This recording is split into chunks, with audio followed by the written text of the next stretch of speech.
Hey everyone, this is Derrick Broze with the Conscious Resistance Network, and today I have an exciting interview for you. I have a returning guest and a new guest returning to my program, Larken Rose, who will probably be familiar to most of this audience, longtime anarchist, advocate, fighting for real change and truth in the world, and he has his particular way of doing that, and he's quite effective. And his latest effort to do that is turning his previously animated film, The Jones Plantation, into a full feature-length film with the help of the gentleman who's joining him here today, Andrew Treglia. Andrew, how are you doing? This is our first time chatting.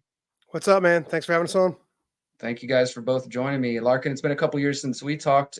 Before we get into the film, anything you'd like to share maybe about, I know everything you're doing right now is obviously related to the film, but what have you been up to the last 2 years since we spoke? Well, I'm guessing a lot of it is related to this current film project here, but is there anything else you'd like to share about before we get into it?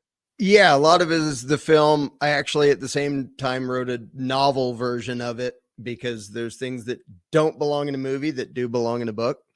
But mostly it's been in promoting the film all over the place.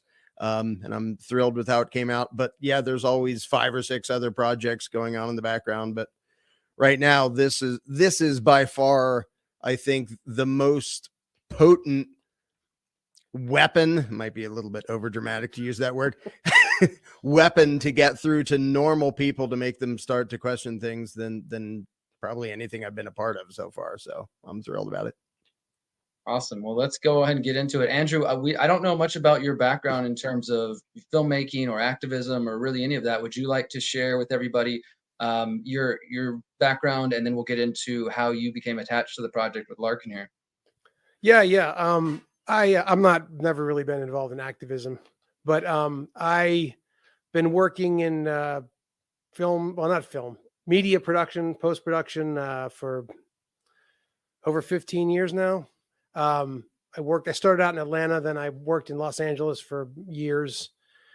And I had a film screen at the, I did a documentary, kind of like director for hire thing. I did a micro budget film, then I did a documentary kind of director for hire thing in 2017 that screened at the Egyptian Theater in LA, which is, it's like a big, it was like the original red carpet theater. It was like, and it was like, wow, I'm here. But then I just, for some reason, I mean, I really appreciated it. It was an amazing evening and everything, but I was like, something just didn't feel right. And I eventually end up, for reasons that were personal, I ended up moving here to Arizona. And then I worked for a while for this virtual reality company, and I made a virtual reality experience for them, and I ran their media. And then one day the guy came in, he's like, I can't pay any of you. And the whole thing tanked. We all had stock in it. We all thought we were going to be millionaires and everything. And it was really cool. I did a really cool, the VRX I did was really cool, and it won awards and all that stuff. But at that point, I just quit doing it for 3 years and literally was working in Tempe in a warehouse running a forklift, just grinding it out like this grind job, which was, I actually was, at first I got really depressed. But then, like, I don't know, 6-7 months into it, I realized, like, okay, I'm going to be doing this for 30 years. Hopefully, if I've lived that long, I don't have any interest in retiring. And I'm like, this is just going to be a blip in the career. That's just going to be this little blip, this little 2-3 year blip. And that's when I really, at that point, made the decision that I want to do the kind of work that I want to do. And literally, once you make a decision, it's like the old kind of quote, like, burn the boats. I don't know if you've heard that one before. It's like, I'm not familiar with that one. Well, they use it for Seneca, or for, I think it's Seneca, one of the Roman philosophers. And then they used it for Cortez. The story is that Cortez shows up on the shores of Mexico, and they're outnumbered, whatever they were. And everybody's like scared to death. And he burned all the boats. Their own boats. So they couldn't retreat. So now you can't leave. So either you fight or die.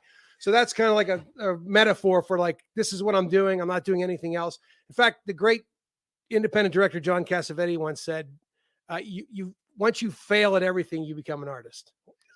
And that's pretty much. And then once that happened, literally within months, this conference came up. The Anarcho conference came up. I went down there, met him, this guy, interviewed him. I've said this story a lot of times, but in the interview, which is on my YouTube channel, he I said, hey, you know, slavery back in the day was horrible. It was brutal physically, but I think today, if you really look at it, it's way more pernicious because they've convinced the people that they're free when in fact they're just mind controlled, which is way more sustainable and obviously harder to see because with you know normal slavery you can see the chains, you can see the whips, but this you can't see the chains and whips.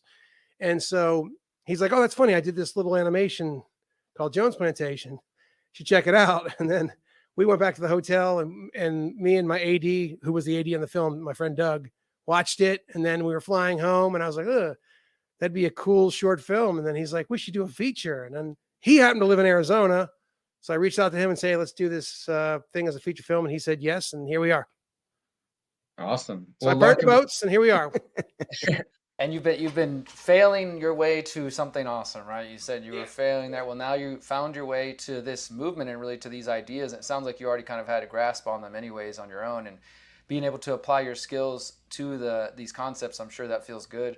Larken, before we get deeper into the actual film, maybe you could give a kind of a summation of what the animated film showed and what the whole story of Jones Plantation was originally before we talk about the film version.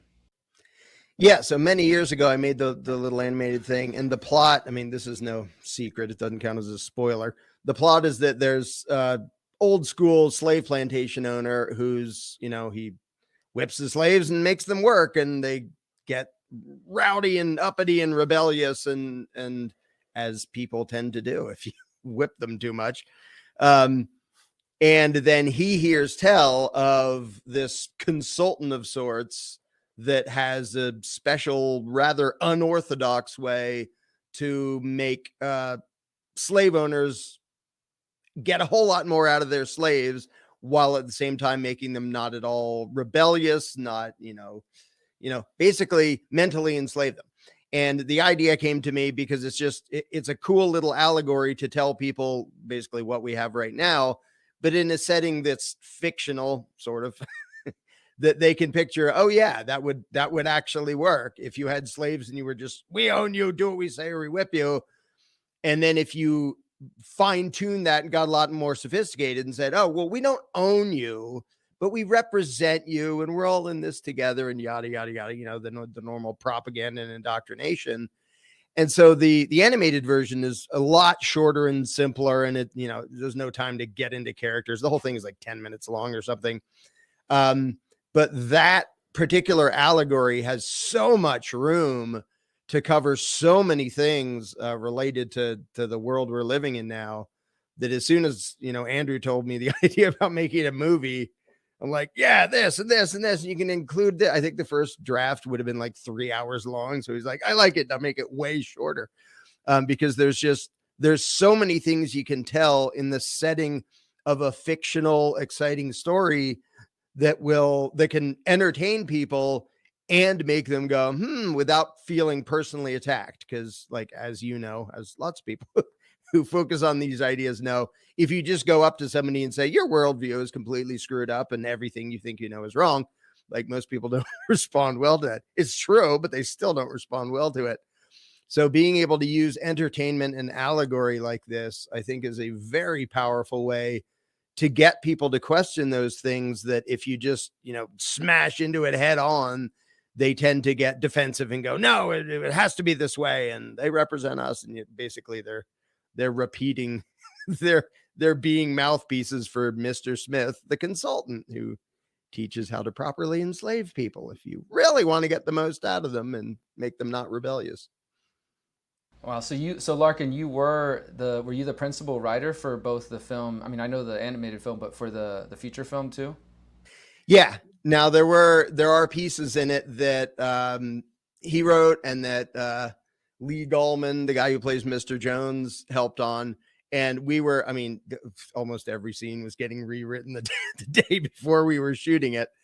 But yeah, I was the primary writer, and it was a blast writing the script for that. It's weird how fun it is. Maybe I'm like secretly a psychopath or something. It's weird how fun it is for me to write the evil propagandist point of view.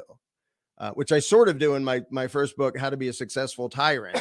It's describing, here's how you most effectively enslave people. And so, you know, while writing it, I'm like wincing because it's like, this would be really effective and it's This is horrible and brilliant. evil, but I like how it came out. So it's a weird process to enjoy, you know, by way of this evil psychotic villain, the cleverness of his manipulations, because Mr. Smith is a freaking genius. He's smarter than anybody there. The writing part can often be the funnest part, because when you're writing, you can do whatever you want. So just write. You don't want to write and go, oh, I don't have enough money for that scene. You just write whatever you want and write it out. It has the least resistance. But when we went into production, his script, we had the shooting script. That's the blueprint, and the blueprint was solid. But then once you get on set and bodies show up and people show up and people's personalities show up and the situation unfolds, you have to adjust. It's particularly when we're shooting with such a small budget that we have. You know, it's the old saying that being limited like we did required a ton of creativity. I think about like Cuba and how they have all these incredible old classic cars they're driving around and down there that they put together with bubble gum and Scotch tape. Well, actually, they don't even have Scotch tape. They put together scrap metal, and they look incredible and they take care of them. And it's just when you don't have anything, it requires you to be creative. And we had made a decision that there's no way we weren't going to win and get this thing done. So, you know, during this shoot, we'd have to take the scene and go, okay, what is the most important things that we're trying to get across here, and just strip it down to the bare essentials and then shoot that. And never, ever, always making sure that we fulfill the message of the film in its original form. Yeah.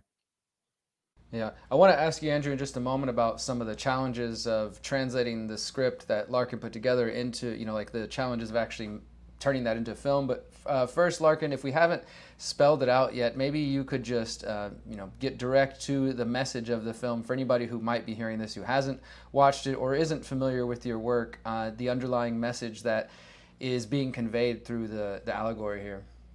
Basically, the movie does something I've never seen any other movie do. Like, there's plenty of movies with a villain in it. Most of them aren't very convincing or realistic. Some of them are sort of realistic, but not really.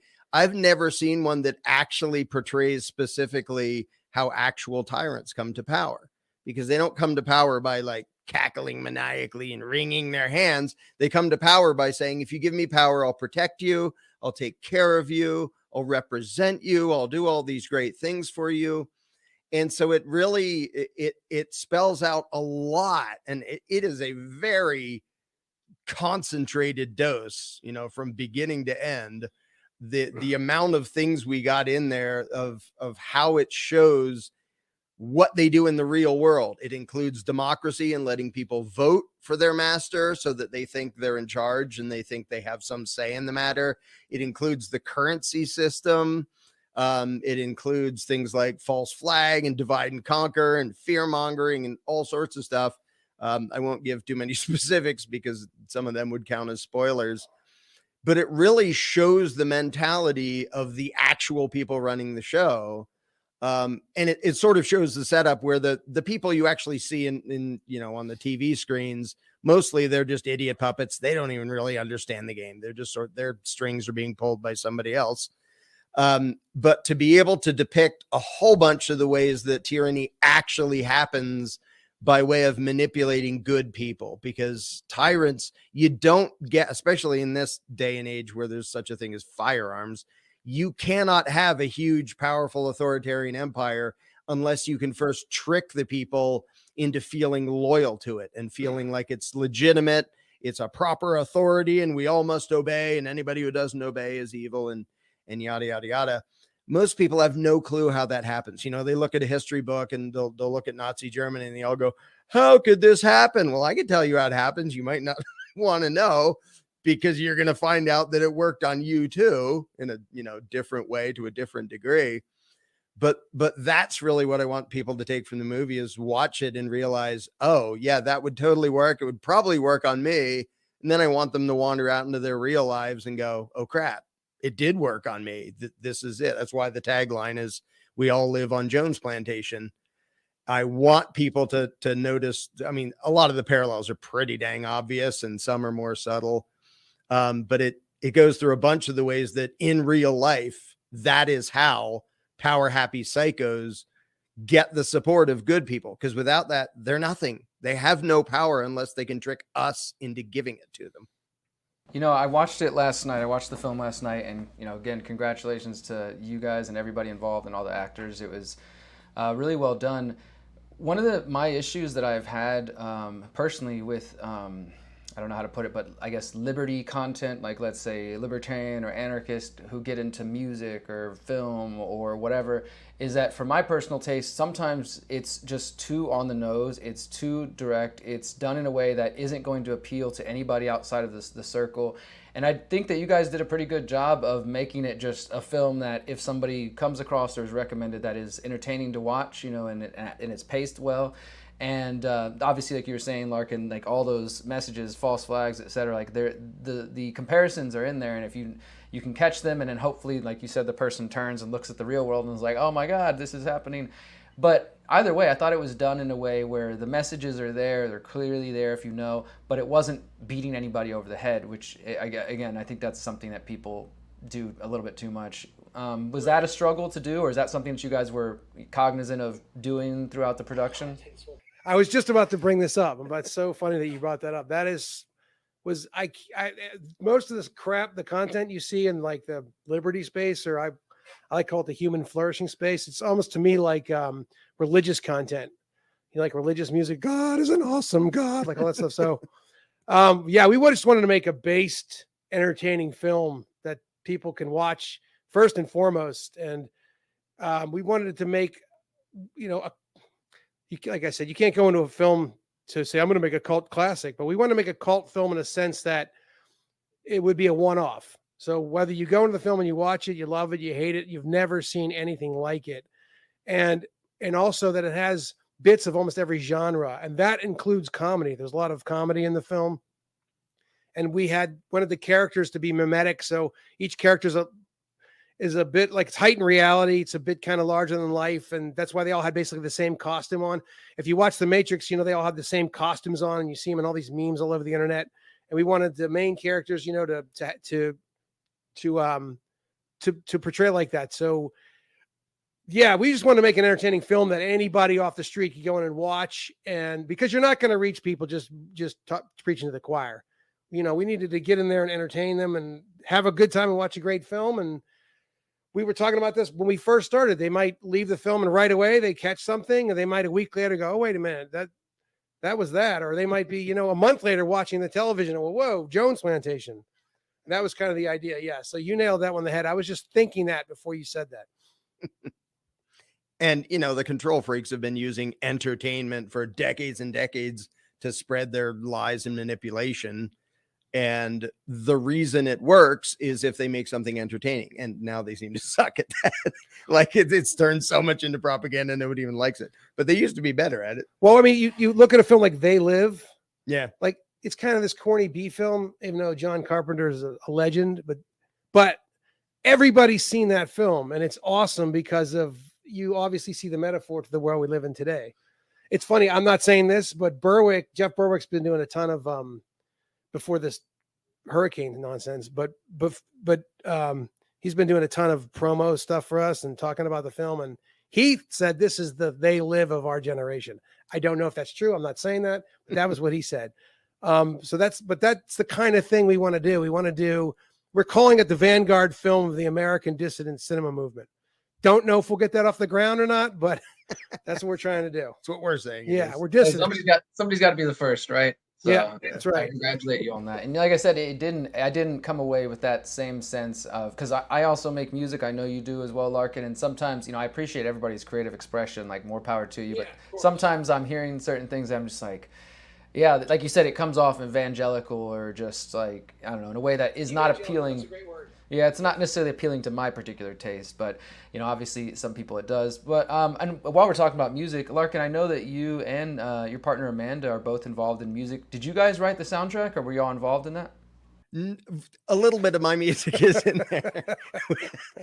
that was a bit of a drama thing. Yeah. Because I basically did write an entire soundtrack, but then the director, I won't mention his name, decided to go in a different direction.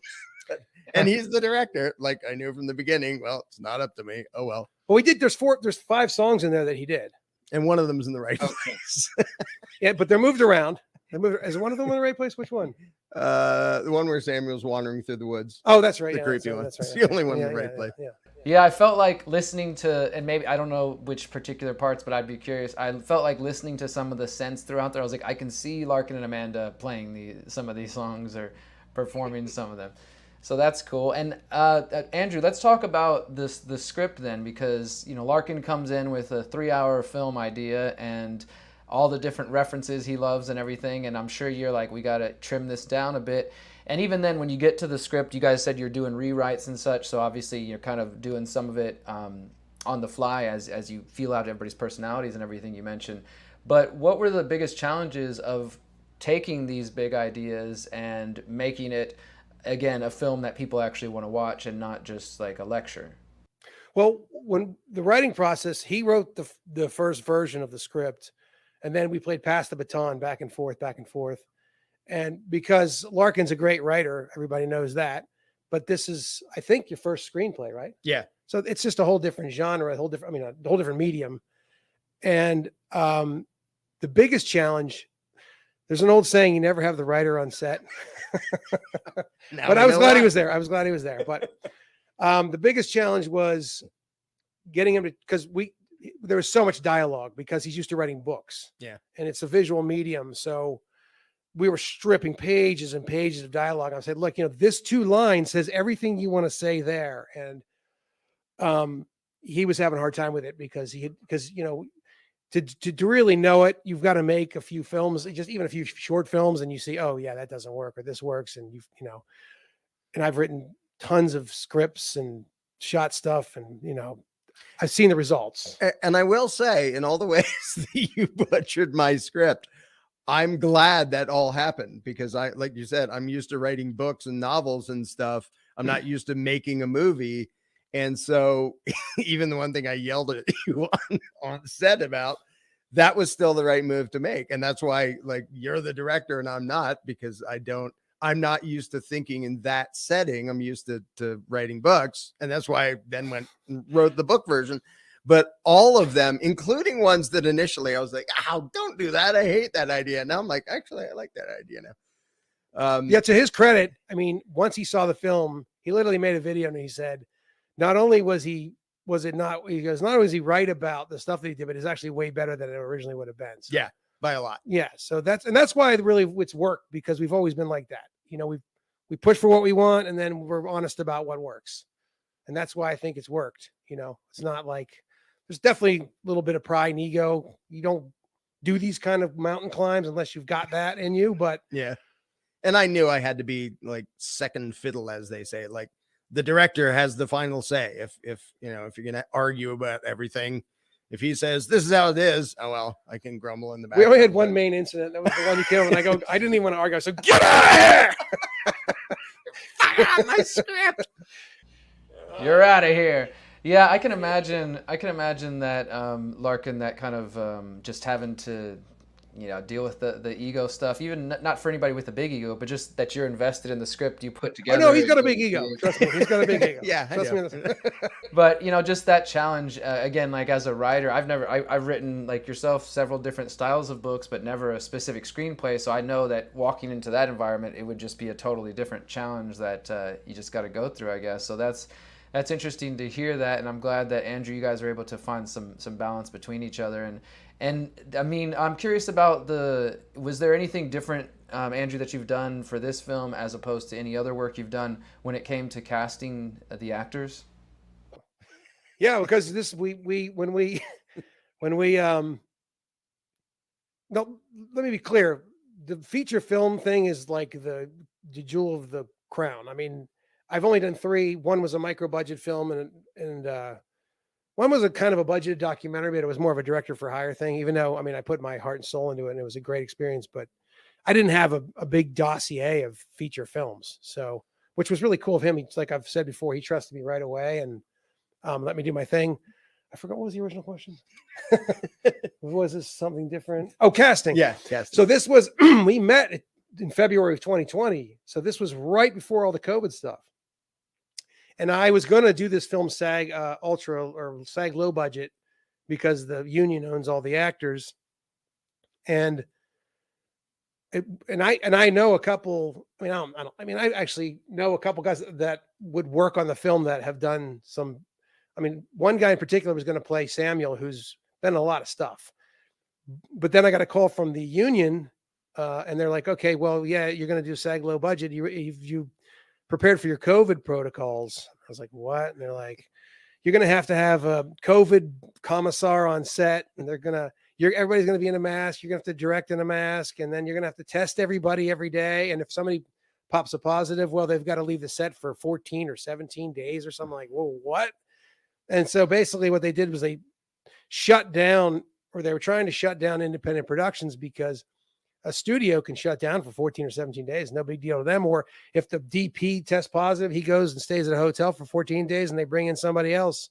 But for us, once we start shooting, there's no turning back and there's no stopping. We don't have the budget to stop. Yeah, that would have so been that was it. I mean, if somebody tests a positive, my actor, it's over. So we had to go back to the drawing board, and I cast everybody except for Mr. Jones, legal man, online. And I never met any of them in person. I basically just got each one of them had an hour-long phone call or so and just gave them the vision of what we were doing and met them on set. We did no rehearsals and just off we ran. And I said before, and I can't stand when I don't personally like when directors tell me how great their actors were, but I just between you make your own decision on this. I subjectively think that we really hit it out of the park with the cast. I mean, I can't believe how blessed we were with the cast, and they knew what we were doing when we got there. They kind of knew what we were up to, and we didn't get any crazy COVID weirdos, or somebody come in. I tested positive. We got to shut the set down. So we got, and it was freezing. Like, yeah, Mississippi. Every day I was walking on eggshells, like, oh God, is somebody going to test this COVID test thing? But somehow we got through it. The funniest thing is I'm the one who got, the last week I got terribly sick. Yeah. And I was just chugging NyQuil and coffee all day long and hiding it. I didn't tell anybody. I mean, these guys knew. But we could tell. Yeah, I laid low on it. And I don't know, somehow, miracle, we got through it. Yeah. And it was only a 17-day shoot. And like the second half was outdoors in Mississippi in 20 degrees in drizzling rain half the time. Drizzling, pouring rain, and the wind chill. Yeah. And we were on an open plain field in a church built in the 1700s with like holes in the wood. Like, you could see through the walls. It was wicked cold. There's a couple scenes in there where they're pledging and you can see the cold air coming out. And those poor actors, they had to dress in those goofy like slave outfits that are like, there's nothing to them. Not well insulated. No, so they'd be like in winter clothes, and then we go, all right, get in scene, and they would throw their winter clothes off and have to sit there for like 20 minutes, half an hour, freezing to death. So I was the only one who didn't have a winter coat there at all. So I'm just in that stupid shirt the whole time. And I never, for some reason, never bought rain boots. I don't know why I never went to Walmart and bought rain boots, but the entire time I stood with like frozen feet. Had other stuff to focus on. Yeah. You never would have noticed that the actors were shivering from freezing temperatures. So you guys did a good job covering that. Larken, was your I guess this is a spoiler, your surprise guest appearance there, was that a reference to Irish slaves? Yeah, I was an Irish indentured servant. My job was just to glare at people. There's one of the things that was in the original script. I mean, there were a million because, like I said, the original would have been 3 hours long. Is it gets more into Smith actually talks to Mr. Jones about the difference between the indentured servants and the slaves, and the indentured servants think, "Oh, I'm in a much better position." It's like, yeah, but you're kind of in the same position, at least for now. But yeah, things changing, and just my role was just to glare at people in the background, which was fun. But like, and just getting to be in the room for some of the scenes, like the Charles scene with the mask, that was amazing to be in that room because the actors were good enough that it felt real and it was kind of dramatic. just standing in there like, whoa, yeah, this is convincing standing here. So hopefully on film, it'll be convincing too. So I was mostly a spectator, but it was fun to do that. Well, the one thing with his character, though, was important, not to cut you off, that we were putting little tidbits in that this is not about race. Yeah. This is not about race. And then the other thing we were talking about with sort of just like you need little miracles to know that you're on the right path. And that scene he's talking about with the mask was like the biggest, that was the first miracle. I'm like, okay, we got something here, because we had like 40 minutes till dark when we started shooting it. And we had to we said, okay, the DP was like, let's just run it handheld. I go, let's go. We haven't done any handheld scenes. This is perfect. Yeah. And I said before the first take, I said, if we get this freaking scene in one take, we did the whole scene in the take. I said, it's a miracle. And then you don't have me on, I'll tell you, but you don't have me on tape. As soon as we got that, I was like, cut. And I was like, it's a effing miracle. And everybody was like cheering. It was great. It's a moment. What made it extra ridiculous is the guy who plays Mr. Jones has never acted before. Legalman or whatever. He has a podcast called The Quash. So he's like one of the few people who actually like knew who I was and knows about these principles and stuff. He and I sort of wrote that scene on the drive-in that morning that because he delivers a lot of that scene. And so that wasn't even finalized and finished until like we arrived on set. And he was just amazing in his delivery, and the DP and the filming of it and the lighting of it was like, yeah, but the number of miracles that had to happen just for that one scene. Yeah. And then how many other miracles for the rest of it, including the last scene where the sun is like going down, like all the actors are leaving tomorrow. I hope we can film this stinking scene. Yeah. So, But that whip scene, we were like, how are we going to do this whip scene? How are we going to do this? Well, the guy, there was a puddle happened to be in front of the tree, and the guy, I don't want to give this one away. Don't want to give this one away. This is a secret one. The guy that whipped him wasn't actually everybody plug their ears. Well, yeah, no, but he went and actually got the whip in the water. And so when he went to whip him, it went whoosh. Yeah. And we're like, oh man, and the water went everywhere. We're like, all right, we got it, let's go. That was like, because I was so stressed about that scene. Like, how the hell are we gonna pull this off? With like no time to spare. Yeah. Well, again, congratulations, guys, on the film and getting it out. I know now you're in promotion mode, and you, Larken, you guys have been traveling around doing screenings. Let's tell everybody how to get it. JonesPlantationFilm.com. I know it's for sale. You've got Director's Cuts edition. And do y'all have any events coming up that y'all like to promote? Any more screenings that people can check out?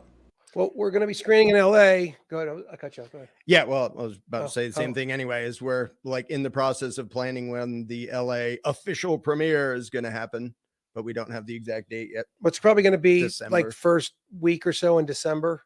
We're locking that down this week, and that's going to be our like big premiere. We're going to red carpet. We're going to have limos. I don't know. BL fancy. We'll have a limo. But yeah, that's going to be our premiere. We'll probably throw a big party afterwards. We never did a crew party at the end of the shoot because the way things worked out. And so, yeah, that's going to be in December. So if anybody's in LA, wants to come in LA, we'll be putting that out and let people know.